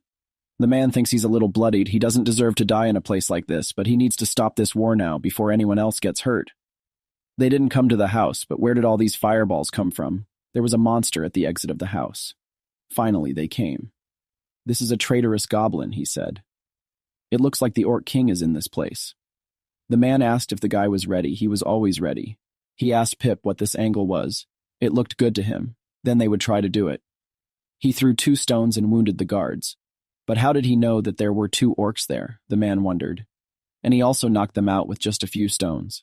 He asked the man if he had seen it, and the man shouted back that he should be quiet, because they should remain unnoticed. He saw a goblin puppet, stepped on it, and fell into a trap, swearing at me. What is it? He just said to stay where he would finish him off when he was done. That is, he wants to get the head. This orca is all for him, isn't it? Selfish. When he comes back, he will be finished. Really thinks it's because he wants to glorify the Orc King. The man's predictable behavior will only provoke violence. He can't let him be around if he's going to find a peaceful solution to all of this. The guy opened the door to the room. What you said, he'd come all this way. He'd killed enough goblins in his entire life to recognize his stench, and the guy thought he could see through the mask. He overpowered his guards but left them all alive. Is he bullying the monster? He told the Orc King that he understood that goblins and orcs have a bloody past, adventurers and monsters even more so. But today, he came to find a way to peace for all monsters. Peace. So that's why he's wearing this ridiculous mask. He's hopping around like he's one of them. Why the hell would he want peace with these barbarian adventurers? They started this war when their kingdom was attacked last year. How many houses were destroyed? How many soldiers were killed? As well as children. They had peace, but adventurers extinguished this dream. Can't the guy see these invaders don't want to be stripped of all their gear and locked up like the animals they are? He didn't know that the prisoners were war criminals, but not all adventurers are bad. He saw it as personal. So what, most likely, the world comes not because of people. It happens because of leaders. Others blindly follow them. They were ordered to immediately eliminate this threat. That's what this world is like. They act without asking why things are the way they are. Meanwhile, leaders shape the emotions of their peoples and shadows through formed stories. For example, the orcs wiped out their villages. They killed and imprisoned their people. The lies are endless. And the gullible citizens are deceived again and again. It's the same with his people and the monster's people. As long as the leaders hate each other, the monster adventurers will always be enemies. It only takes one hated ruler with influence to survive this cycle of hatred. Are they just locked in an endless cycle of war, just because some kings and queens say they should hate each other, as if he would sit back and accept it? For years, he and his best friend had been around, while the village leader told them how to think, the girl, and he decided for themselves. They act without asking themselves why things are the way they are. Here's the guy standing in front of him like a goblin, like an adventurer, like one of the sheep. And tell him that they can make a difference together. He will convince Ryun to evacuate the adventurers from the city. All he asks is that they not pursue. Well, if he was defeated, he was willing to give up his life. He was a goblin. They should hate both orcs and adventurers. The orc didn't understand why. Why is he willing to risk his life for his enemies? It's simple. The king is not his enemy. The goblin who wants to break the endless circle. The hatred between monsters is an adventurer. He also does not want to fight anymore.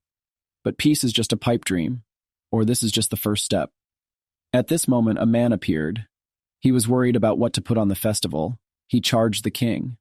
"Don't have to end the war once and for all by killing the leader already," he said. "Looks like he came on time," the guy shouted at him to stop. "They can find a way to end this peacefully, so that's why he left those damned orcs alive in the corridor.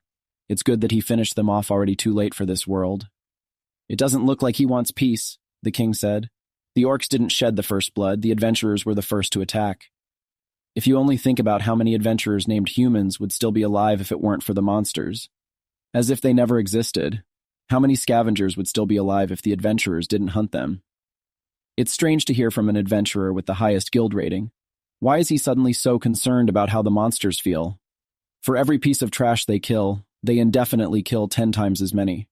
How many monsters had they fought together, and now it suddenly felt bad? He killed that orc boy on the way here. That kid was the emperor, he can explain everything. In short, I've heard enough, they preach about an impossible world in the future. So now he can't help but contribute to this endless cycle, but he doesn't blame him. Even after everything he and the guy do, each sign lives on in its own story. He stepped on the attack. Does he think that he can deceive him with simple illusions? The king charged the attack. He stepped on the bomb. Why are you guys hiding? Because they don't want to fight him. The orc emperor is dangerous. Doesn't it make sense if they came here to fight him or if he had something else on his mind? The man shouted. The guy tried to negotiate a peace deal. He screwed it up.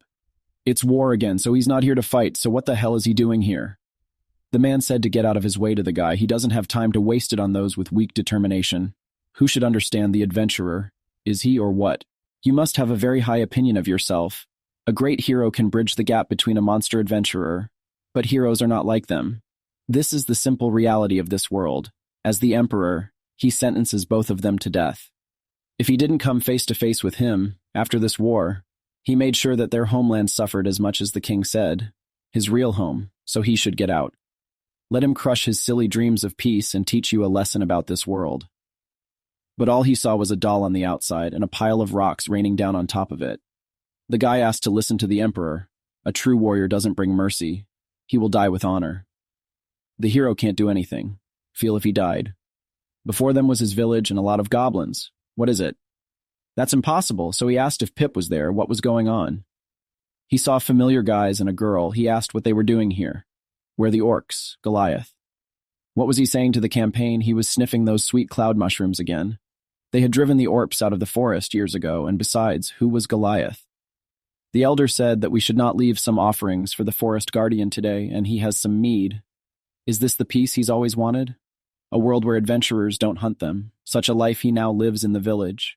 A strange feeling to live freely and not worry about anything. Such a life is beautiful. He's going to check if there are any new mushrooms growing around the lake, and he should call out if he finds any berries, the girl told him. He saw a dark silhouette in the bushes, who asked him to tell him what he saw. He said that the water should be looked at more carefully, that he feels it was calm here. How long do you think this serenity will last? He asked. Well, how does this man know him? He hoped it would last forever. The man took off his hood. It turned out to be the best goblin thunder. He has freed the northern goblin nations and is capable of putting up something against triple S rank adventurers, although he looks a bit younger compared to his poster. He said the man sees acceptance, the concept of what adventurers have been doing to them for centuries, growing their limbs and organs for their own needs. Even if they made peace with the allied races, how can they forgive them for everything they did? Isn't it part of him who wants revenge? Corpses appeared in the middle of the lake. This is a natural relationship between monsters adventurers. They fill the graves with their bodies, and monsters, on the contrary, goblins. They kill their families, destroy their villages, and they're no different either, even if one of them decides to stop it, or even if they both die. Did he think they could forget everything? As long as there are adventurers and monsters, there will never be peace. Doesn't the hero understand that? To save their people, they must all be destroyed. They say that the only way to achieve peace is by completely destroying the adventurers. The best goblin knows. If forgiveness is another way to peace, he would like to try this way first, but forgiving after everything they've done should be much stronger than thunder. He woke up right where he was, both of them doomed to die. The king found the damn brat. It looks like Jair likes to take a nap. The man got angry. It looks like Goliath was protecting him. The guy needs to get up, but he swears by Ragoth that everything hurts. He said that the new Onokuro ray drained his mana faster. He thinks he still has some left. He broke out of his mirage, after all. He was so stubborn. Was the peaceful dream he gave him insufficient? It wasn't so, it seems. How do you see it? Different roads to the world. Never mind, he can watch him destroy people, starting with this killer as he crushes his pathetic race, along with his fantasies of Hero's World. The youth used acceleration and injured the king. He spent the rest of his mana on such a puny blow.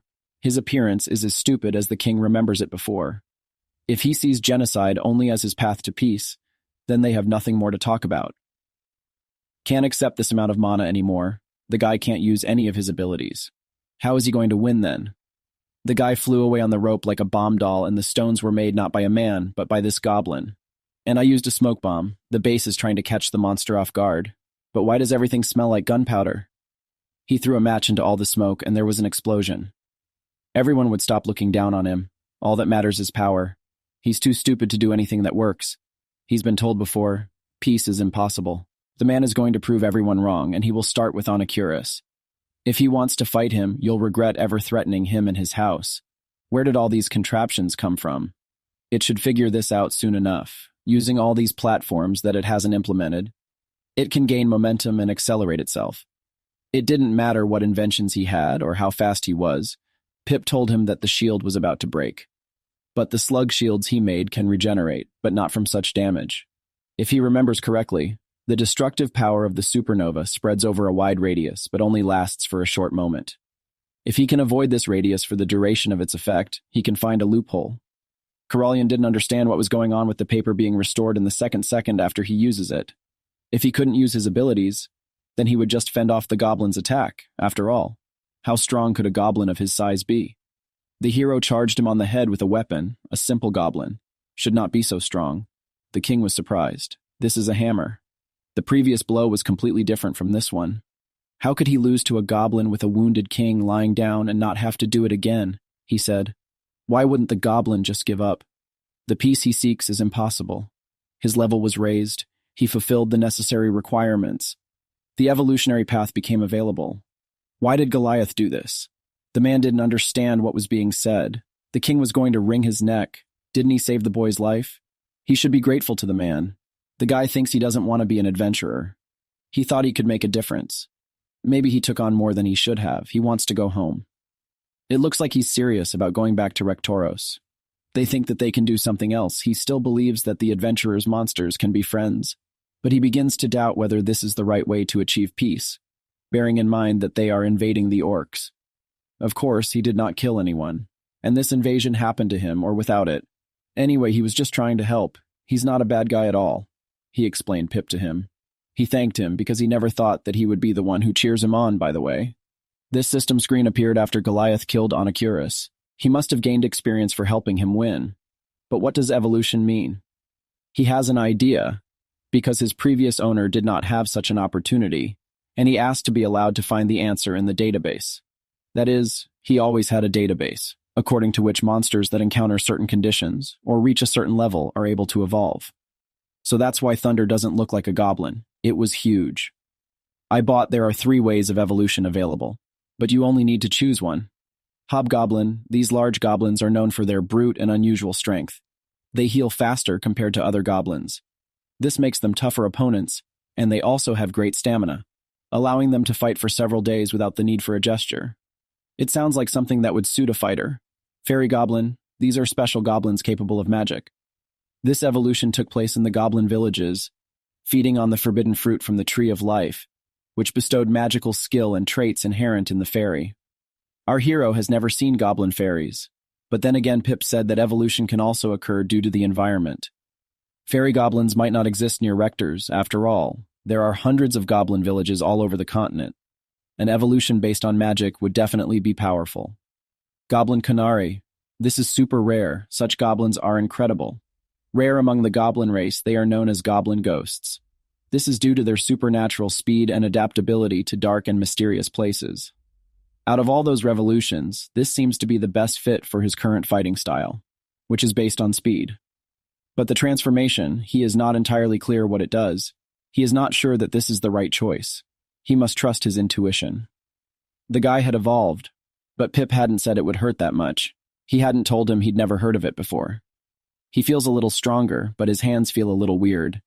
A man approached him. All the orcs surrendered after he showed them the dead emperor. However, the red orcs would rather die than surrender. Some strange suicide ritual, he doesn't remember that. The rest will be delivered to the capital under escort within a week. He asked how everyone else was, and if Gubble was all right. He met with her, and she gave him the gist of the case, and everyone else is fine. Tyros almost died, but the girl got him to Laura just in time. Perhaps he will have some permanent scars, but he will live. This is a great relief for the hero. A man can't allow a guy to sulk after winning. He and the guy, the hero for destroying the emperor, he knows it. They ended this war before the new bloodshed began. The boy protected him, the man protected the boy. Now they're even. Right, Goblin, the man said. He knew it from the moment they met. There was something wrong with the guy. That disgusted look in his eyes, it hurt him to know how many of his town the man had killed. Couldn't believe that he didn't trust his intuition, that goblin in the forest. It was amazing that he knew him. The time when his mask came off after the battle was being built. The man realized that he wasn't crazy. He and the girl had been monsters all along. The ones he had dedicated his entire life to. The reason why he didn't kill him all this time was because he wanted to see his power up close. He wanted to see if it was really him. The one who defeated the forest guardian. Isn't this the perfect scenario? If he killed him here, he would be credited for killing Onokuro, as well as eliminating 2 goblin spies who had infiltrated the adventurers' ranks.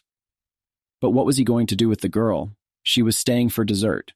They needed to sort things out first. After everything they'd been through together, he was starting to wonder if maybe they could come to an understanding with each other. Should he try to convince him to stop if Goliath revealed their identities? He won't be the only one in trouble. He stepped on the attack for the sake of all the goblins. He needed to defeat him here. He wanted that too, to find out the relationship between the two of them. This evolution should have been faster, shouldn't it? The man was attacking, he's still alive, but he's just getting started. Does the guy know how much the sight of him took away from the man? His home, his family, everything he had. He swore that he would never let him take anything away from him again. That's what goblins do best. He'll kill the hero along with all the goblins. His hammer deals a critical hit if it hits the same spot twice. After all, that second blow to the emperor was probably 10 times stronger than the first one. Well, something like that wouldn't work against a man, especially when he knew all of his secrets. Unexpectedly, the attacks wouldn't work. He needs to put some distance between them. The man doesn't even give him a second to rest. The man kept hitting. The guy needs to get away from the man. Only he will have such a moment. He can't go back. From the thousands of goblins that the man killed, such as he has not yet met. Goblin is an inventor with magical powers. I wonder what other secrets he will share. When he felt sorry for his goblin girlfriend, the girl think, then he would tell him about the source of his power. Goliath can threaten as much as he wants, but when he threatens his best friend, there is a problem. The guy stepped enraged into the attack. Why was the goblin able to hit him so hard? He asked Pip to tell him everything he knew about the Onarian goblins. Not like the other goblins, so what's he waiting for? The man asked, since he's a filthy monster. Doesn't he want to protect his best friend? Let him show what he can do. They are going to aim for the chest. He moves the critical point to a new location. Since this is how the man will switch to protecting his own, the guy also rose up. He didn't even aim for the critical point. He can defend against his hit point, but with his speed, it leaves the rest of his body exposed. Heroes don't need critical hits to defeat the monster. If not fast enough, it's better to defend himself. Then he'll just write down his entire offense. The guy sacrificed his arm to deliver a crushing blow to the man. She attacked him directly in the throat. How can a youth who just lost an arm still fight like this? It looks like Pip was right. The arm is back. A goblin with this ability apparently doesn't really have arms or legs. These limbs can grow back just like that, so that's why they're purple now. He's crazy because he didn't think it was possible to use information like that, his assistant thought. Owner Goblin Man has never heard of something like this. His body is at its limit. Is the guy going to kill him with a weapon, his best friend? All monsters are the same. The world would be better off without him. Let him just kill him already. But he can't do it here. Everything will end between them and the girl. The man swears by this. Why is he waiting? The man asks. Doesn't he understand that? Only one of them will get out of here alive. The goblin was taken from the man absolutely everything. If the hero does not kill him here, he will devote his life. I hunt him. Did not hesitate long and killed. Meanwhile, the girl dragged Tyros on her back. They overthrew the emperor together. He is so proud of their wallpaper. They should celebrate it. Goliath told them they would be here. But when they arrived, all they saw was a dead man. Tyros was shocked that the man had died. He couldn't believe it. He asked him not to die and can't lose another friend. Did that orc emperor kill him? He asked the girl if the man had met her before returning to the castle. Why didn't he tell her that he was injured? Maybe he didn't realize his own injuries. It was magical, right? But there are no signs of any injuries. None of this makes sense. Where was Nog when all this was happening? The guy barely got out of the fight with the emperor, thought it was the end, but the man saved him by defeating the orc emperor. He was still in the throne room, healing his own wounds. If he was by his side, he might be able to save him. The hero is sorry. But he died like a hero who ended the war. What could he have done differently? Nothing. He was lucky that he was still alive after the duel with the general. A man killed the orc emperor, and he will be remembered for it. They lost hundreds of adventurers today. It's like a war. So we need to remember those who sacrificed with them today to protect their future. Tonight, they will celebrate them. They sent the deceased man on a boat. May their adventurer rest in peace. Everyone was moved and cried. The guy asked if it was okay if he went with him. Tyros said that he had to go ahead. He was sorry for losing the guy. He wished there was another way. But it was fine. You need to thank them for not losing both of them. Find out what a guy feels right now but doesn't see him. Goliath was one of the few adventurers in the Red Ravens that he could communicate with. Many of them lost, all to monsters. This is what prompted, by the way, the exploratory adventures. They thought that maybe they could make the world a safer place, they know. In fact, Goliath didn't tell anyone about it. But in fact, he used to have a weakness for monsters. Once as a child, he tried to help a wounded goblin, but his trust was in vain. It turns out that the goblin didn't need help after all. It was Goliath's sympathy. It was something that killed everyone he'd ever known. He knows that he blames himself for what happened, but he struggles to find redemption in destroying the monsters that took everything from him. In particular, the goblin warlord who led the destruction of his home, Thunder. He assumes that he never got revenge, even though he knows how much revenge is worth. When it's all over, you just realize that there's nowhere else to vent your anger. That's what it's like. At the end of the road, you're always angry anyway, even when she's angry at nothing. Always on the lookout for some new way to quell his insatiable anger, but he's sure the man died with pride, knowing that he protected his friends. He died like a hero, just like Nog said. Regardless of what happened, Tyros is proud of everyone. The king called out, and they answered. Thanks to their mission here, they saved countless other people from the orcs. In his youth, he would have appreciated it. After losing his parents to monsters, he spent most of his childhood alone. Now he believes that he would have been in a completely different place if he hadn't met such friends as a man and others. He is horrified at the thought of being left alone with such festering hatred, so thank the hero for being a good friend. Was this really what he'd been looking for? The possibility that monsters and adventurers could become friends because the guy had called him a good friend. How could he be a good friend after what he'd done to the man? The Great Orc War had finally come to an end, and the adventurers' heroism had already spread like wildfire. This was supposed to be a moment of celebration, but it felt different. No matter what they feel in their hearts, today is a victory. I don't remember the one who died. They do their will and go forward. So they, as adventurers, can continue to bequeath those who live in their world, insult and celebrate the victory. I don't have to remember that this is a path that they chose themselves. It seems that the other owner of the system survived, as expected. The girl asked what was wrong. They were almost back at Rectoros. He shouldn't have brought Gubble with him. She probably feels guilty about it now. It's all over now. She suggested that they just go back to the village. They can't do it yet. There are some things that need to be fixed. What he's talking about, they've already told everyone that they're going home. He promised himself that this was the last time he fought for the adventurers. Does she know what he had to do for them? Does she know so what? Didn't he think they'd gone too far? They set out on this journey to make friends with the adventurers, but all they did was destroy. The elder asks you to just go home and forget about it all. An adventurer and a monster just aren't meant to be friends. Even if it's true, he still can't. Not after what he did. After everything they did for them. He betrayed them. She doesn't know what it's like. He killed that man. And he carries it with him. He looked Taurus in the eye and lied about it to his own friend. But his friend, she might be the elder, was right. This adventurer had become an obsession for him. If he was going to continue like this, he would have to choose between her or living with the adventurers. He apologized, but he couldn't go back. He hoped that one day she would be able to understand him. He went back to the adventurers and met up with a guy who thought he went to the village with a girl. The war with the orcs has been a long one, and he really wants to go home to think about it, but he decided to stay with them a little longer. He asked about how the guy was holding up. It was a funny question. First, his best friend was killed in battle.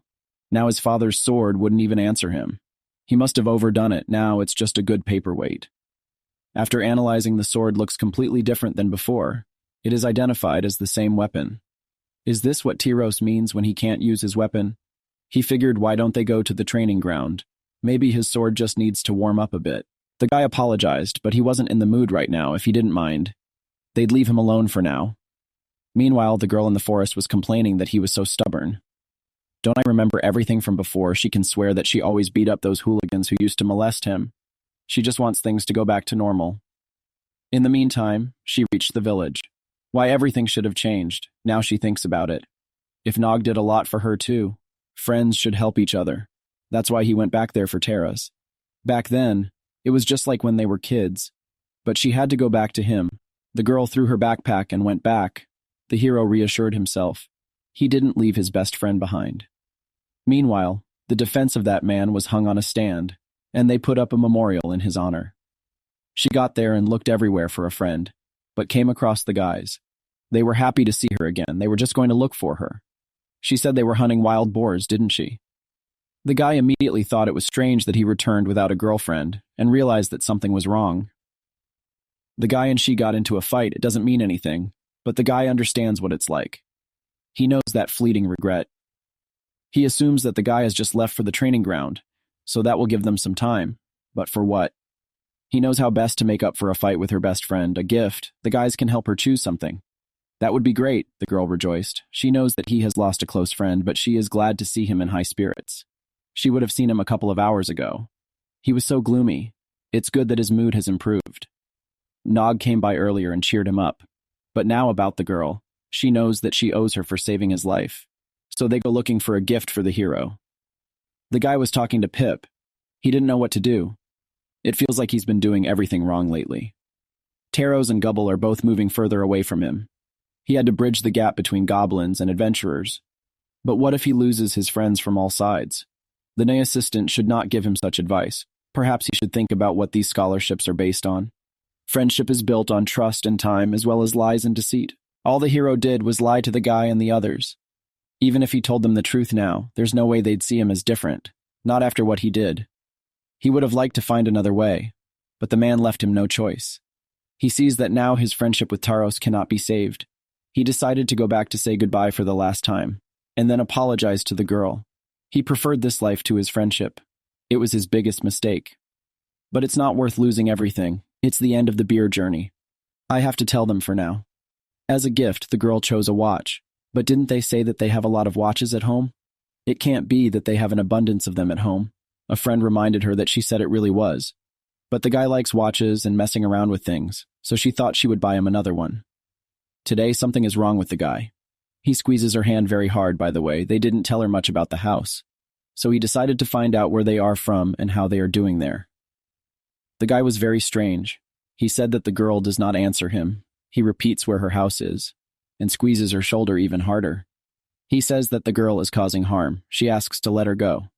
It's funny, they guys really got him. He was very angry. She wasn't going to ever tell him that they were murderers. That's how this video ends. If you have sat through to the end, please don't forget to press the subscribe button and leave feedback. See you in the next video.